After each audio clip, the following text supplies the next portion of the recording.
O que é a igreja? O que é a igreja? Nós vamos falar sobre isso na lição 9 de Juvenis, a paz de Cristo. É um prazer receber todos vocês aqui para mais uma videoaula, uma pré-aula da Escola Dominical. Eu sou o Diácono Denis Pereira e há 6 anos estamos no YouTube compartilhando a Palavra de Deus e, entre outros temas, abordando a Escola Dominical para as classes de adolescentes, juvenis, jovens e adultos. Por isso é muito importante você se inscrever no canal e ativar o sino de notificações para ficar por dentro de toda a nossa programação. Tem conteúdo para líderes aqui sobre relacionamentos para jovens e adolescentes. Então, por favor, inscreva-se e ative o sino de notificações.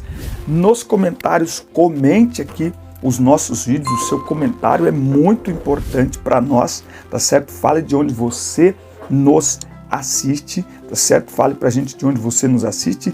Dê like no vídeo também, muito legal isso. Toda essa interatividade faz o YouTube entregar para muito mais gente o nosso conteúdo. É assim que o YouTube funciona. Ele manda para quem interage. Então, quando você interage, ele manda os nossos vídeos, o nosso conteúdo para você. Então, interaja com o canal, ajude o canal a crescer e a palavra de Deus avançar e chegar a lugares mais distantes, a muito mais pessoas. Bora para a lição 9, mas antes, roda a vinheta.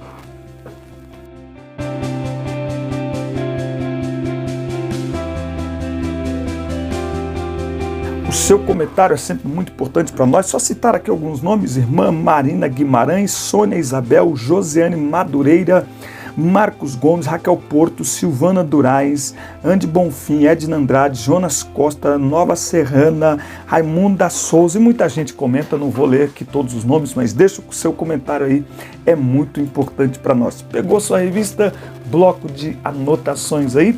Quero lembrar que aqui na descrição dos vídeos tem todas as nossas redes sociais e também 3 links. Um para entrar em grupo de professores no WhatsApp, outro para baixar o conteúdo da aula em PDF e um outro ainda para você baixar um e-book sobre relacionamentos para jovens e adolescentes. Muito bem, o tema da nossa lição, o que é a igreja? O texto em destaque está em Mateus 16 e 18.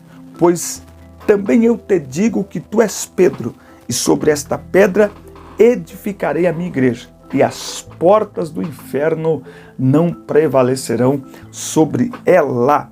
Esse é o nosso texto aqui da nossa lição. Na lição de hoje estudaremos a respeito da igreja, sua fundação, símbolos e missão. A fundação da igreja, os símbolos da igreja, a sua missão. A igreja de Cristo tem uma missão. Agora, nós veremos que a igreja não é uma denominação, uma instituição simplesmente com alto grau de burocracia, não. A igreja é um organismo vivo e dinâmico. Anotou aí? A igreja é um organismo vivo e dinâmico. Por quê? Porque ela é o corpo de Cristo. A igreja é o corpo de Cristo e, como tal, tem uma missão aqui na Terra. Nós, como Igreja de Cristo, temos uma missão. Qual é a missão da igreja? Apresentar Cristo por meio da pregação do Evangelho a todos os povos, raças, tribos, línguas e nações.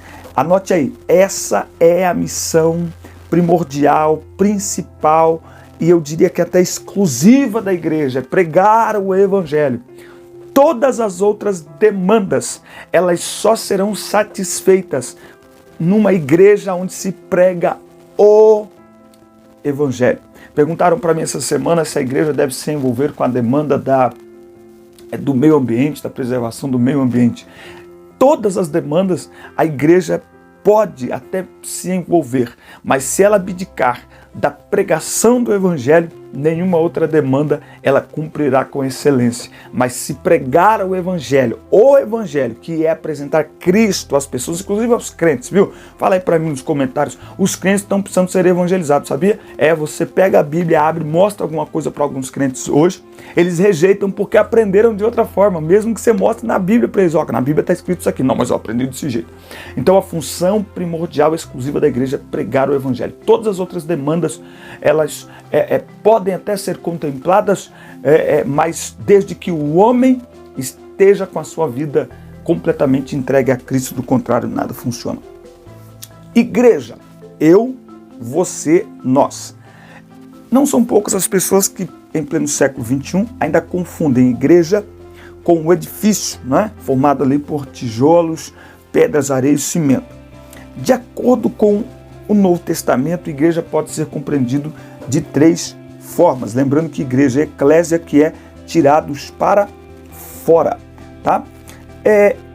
Igreja universal, então a igreja de Cristo, né? É a igreja composta por pessoas de todas as tribos, raças, línguas e nações, tá? Tem gente que acha que igreja é a sua igreja. Não, igreja é a igreja de Cristo. Quando a Bíblia fala de igreja, não é a minha denominação.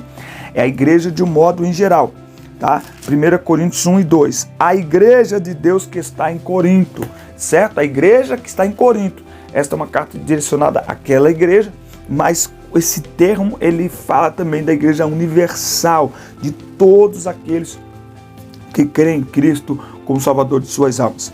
As igrejas locais, que aí no caso é a minha igreja, por exemplo, né? A sua igreja onde você congrega, e as igrejas domésticas, pequenos grupos reunidos em casas. Isso aqui não tem a ver nada com ficar em casa, com ser igreja dentro de casa, não. Mas são igrejas que, pela questão geográfica e até mesmo financeira, pela localidade, são pessoas que se unem em casa para cultuar. Em nenhum momento o conceito de igreja está associado a um templo físico, a um prédio, mas a pessoas, né, reunidas para adorar ao Senhor. Aqui tem 2 pontos. Primeiro, igreja é gente. Escreve aí. Igreja é gente, cuidando de gente. Igreja não é banco. Jesus Cristo não morreu por banco, não morreu por ar-condicionado, não morreu por poltrona estofada, ele não morreu por som de qualidade, por telão de LED, ele não morreu por templo suntuoso, não. Ele morreu por gente, morreu por pessoas. Em primeiro lugar, Jesus morreu por pessoas. Em segundo lugar, toda vez que a igreja de Cristo se reúne, seja no templo, seja em casa, seja numa festa, aonde for, a igreja se reúne para cultuar a Deus. E aí até mesmo numa festividade, numa festinha social, com os amigos ali, com a família. Por quê? Porque Deus é espírito e os seus adoradores o adoram em espírito e em verdade. Então, toda vez que as pessoas se reúnem, elas se reúnem no nome de Jesus para cultuar a Jesus. Você sabe o que é cultuar? Muitas pessoas vão à igreja para tudo menos para cultuar. Cultuar é um verbo, indica que você vai prestar um culto. E entende-se isso como uma prestação de serviço.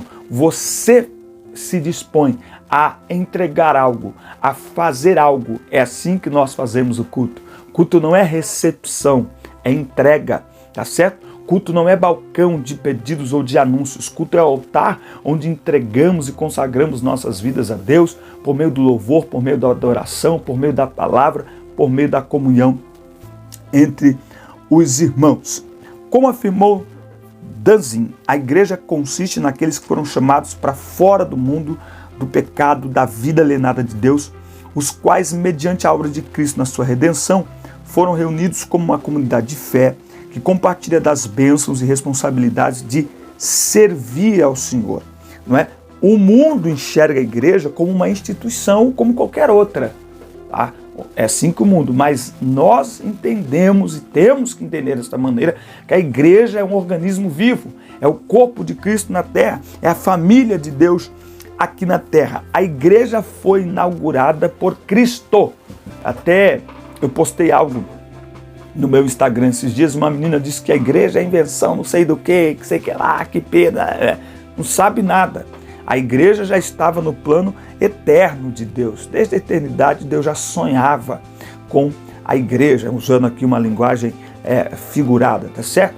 E Cristo inaugurou a igreja. Ah, mas Jesus não construiu nenhuma igreja. Então, ele não escreveu nenhum livro. Então, a gente também não vai aceitar nada do que Jesus falou, porque não foi ele que escreveu. É assim que vai funcionar agora, né? Jesus não construiu nenhuma igreja porque ele não veio para isso, ele veio para treinar discípulos, ele veio para um treinamento, ele treinou e foi embora, tá certo? Então, desde o início, a igreja se reunia, naquele primeiro momento em casas, depois em catacumbas, no tempo da perseguição, nos campos, nos bosques, em vales e por aí afora vai. O problema não está na construção, tá certo? O problema não é se o templo é grande ou pequeno, as paredes são só paredes, gente, para de dar importância às coisas que elas não têm. As paredes são só paredes, sejam pequenas, grandes, altas, baixas, templo suntuoso ou templo simples. O problema é as pessoas, é como as pessoas enxergam aquele ambiente. Então, a gente conclui que ser igreja é mais do que ter o nome registrado no hall de membros de uma instituição terrena. É ter o nome escrito no livro da vida. Isso é ser igreja. Tá? Então, ser igreja vai além de ter o nome no caderno ali de membros de uma instituição, de uma denominação. Por isso que as denominações e instituições, elas devem priorizar em instruir as pessoas na palavra de Deus, para que as pessoas sejam crentes acima de tudo em Cristo Jesus. As pessoas precisam ser de fato discipuladas para que não se tornem simplesmente membros de uma organização, mas membros do corpo de Cristo. É por isso que eu venho insistindo há algum tempo nas minhas redes sociais que nós precisamos voltar a pregar o Evangelho de Cristo. É preciso pregar Cristo, apresentar Cristo às pessoas, mais do que dogmas, mais do que regras, mais do que atacar comportamentos. É preciso falar de Cristo, porque quando as pessoas conhecem a Cristo, conhecem a verdade, que é disso que se trata o Evangelho, então elas são transformadas, elas são mudadas e então o seu nome está garantido no livro da vida. Do contrário, a igreja, aí sim, ela não passa de uma instituição e de uma organização. Então a igreja de Cristo são todos aqueles redimidos, comprados pelo sangue de Jesus e que entregaram as suas vidas para o Senhor. A igreja é sal e luz. Vós sois o sal da terra e a luz do mundo. Não é? Tem muitas metáforas usadas aqui para a igreja no Novo Testamento. Alguma delas é sacerdócio real, outra, povo de propriedade exclusiva de Deus. Está lá em 1 Pedro 2,9. Isso fala da nossa identidade. O sacerdócio real. Todo rei, ele tinha ali os seus sacerdotes, não é verdade? E nós temos o Rei Jesus e nós somos os seus sacerdotes reais. Né? Somos povo de propriedade exclusiva, por quê? Porque fomos comprados com o precioso sangue de Jesus. 1 Pedro 1,18, não foi com ouro, prata ou pedras preciosas que fostes resgatados da vossa vã maneira de viver, mas com o precioso sangue de Cristo, como de um cordeiro imaculado e sem mancha, conhecido antes da fundação do mundo. Nós somos conhecidos também como lavoura de Deus, somos conhecidos também como santuário de Deus. Agora, que é o templo do Espírito Santo. E eu venho me perguntando isso já também há algum tempo, se antes, inclusive essa semana eu vi um trechinho de uma mensagem de um pastor que me tocou muito, as pessoas estão amando a Deus, mas não estão temendo a Deus. Olha só que coisa. Muitas pessoas estão amando a Deus, mas não estão temendo a Deus. Dizem que amam a Deus, cantam que amam a Deus, mas nas atitudes não demonstram temor. E amor sem temor serve para tudo, menos para garantir uma eternidade com Deus. Porque o amor verdadeiro a Deus é um amor reverente, é um amor temente, é um amor que no comportamento procura fazer tudo para agradar a Deus, que no comportamento abandona todo o comportamento e toda a atitude que é contrária à palavra de Deus. Ele vai usar aqui dois termos, que é o sal da terra. O primeiro, o sal era empregado pelos judeus com o objetivo de temperar e preservar os alimentos, né? Então, o sal, ele tempera e o sal, ele preserva. Sal fala do caráter do cristão, expresso através de suas palavras, atitudes, capazes de influenciar o mundo pela sua diferença e não semelhança com ele. O problema é que para nós ser diferente é vestir diferente. Né? Então muitas vezes a gente acha que porque alguém está vestido como crente, tem atitude crente. Mas a transformação precisa ser interior primeiro. Uma transformação interior gerada pela exposição da palavra gerará um comportamento exterior modificado. É por isso que o que liberta Não sei se você está no grupo do WhatsApp lá comigo. Eu tenho dito lá que o que liberta é a palavra, é a palavra, é a palavra, é a palavra, é a palavra. Não é a igreja, não é a instituição, não são as pessoas, não é o líder dizer, olha, você não pode fazer isso, não pode fazer aquilo, não. O que liberta é a palavra, é a palavra, é a palavra, é a palavra. Adolescentes e jovens, crentes em geral, que dão trabalho em relação a alguns comportamentos, eles estão dizendo algo para nós que a gente não consegue ouvir, porque nós, por muito tempo, achamos que falar para você não pode fazer, vai resolver. Não, eles estão revelando um comportamento de quem ainda não foi transformado. E aí nós, enquanto líderes, precisamos nos perguntar se estamos criando a plataforma para que eles sejam transformados. E a única plataforma é a pregação clara e expositiva da palavra de Deus. É ela que liberta. É a palavra que liberta. Então, sal da terra. Nós precisamos entender isso aqui. Sal da terra.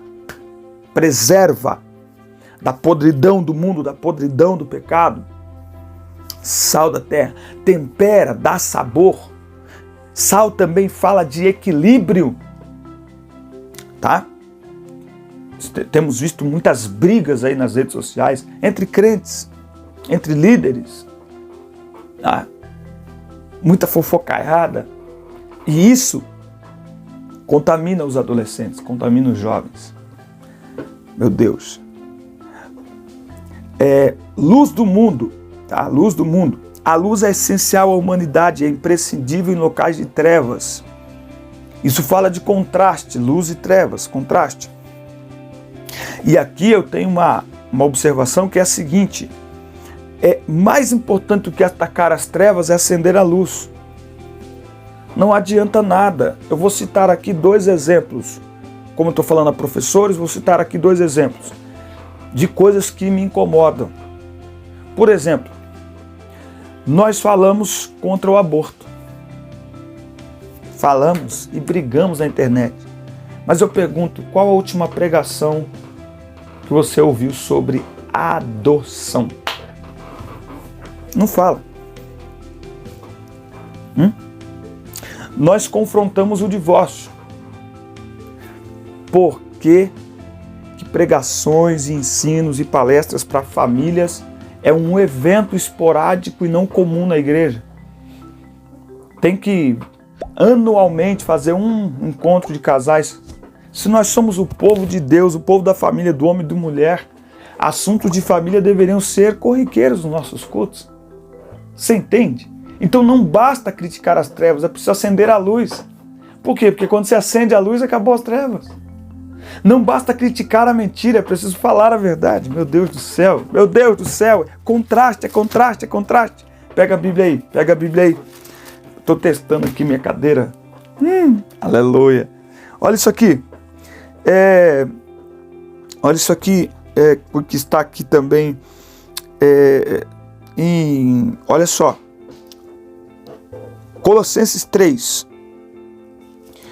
Colossenses 3 e 9 diz assim, ó: não mintais uns aos outros. Tá vendo? Pois vocês já vos despistes do velho homem com seus feitos. Então, não mintais uns aos outros. Entende isso? Você entende isso? Agora, tão interessante quanto não mentir é falar a verdade. Então, como é que você combate a mentira? Falando a verdade. Porque senão você acaba fazendo propaganda da mentira. Entende isso? Olha só. Efésios, achei aqui, ó. Efésios 4:25. Deixai a mentira e falai a verdade. Ou seja, não basta só deixar a mentira, tem que falar a verdade. Tão importante quanto confrontar a mentira é expor a verdade, é falar a verdade. E muitas vezes só o fato de expor a verdade faz a mentira perder força.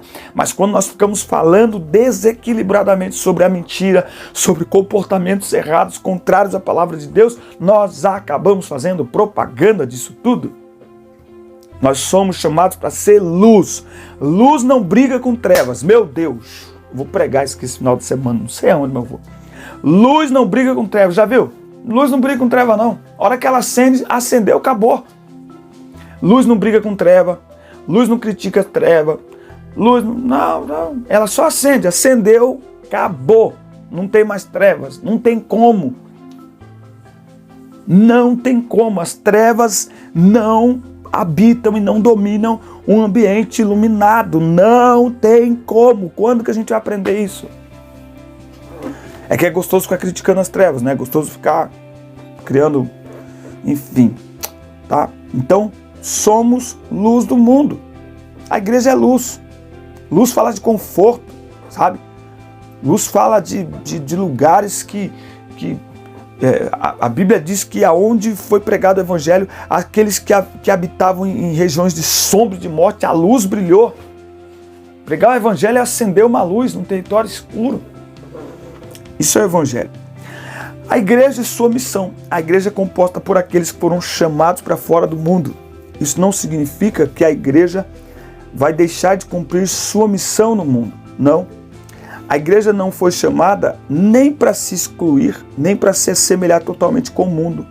Não temos liberdade para nos retirarmos do mundo, nem tampouco para nos confundirmos com ele. Jesus, orando em João 17, diz assim: não peço que os tires do mundo, mas que os livres do mal. Entende? Então nós estamos no mundo, até porque como impactar as pessoas e como as pessoas vão conhecer Cristo, se não através das nossas vidas.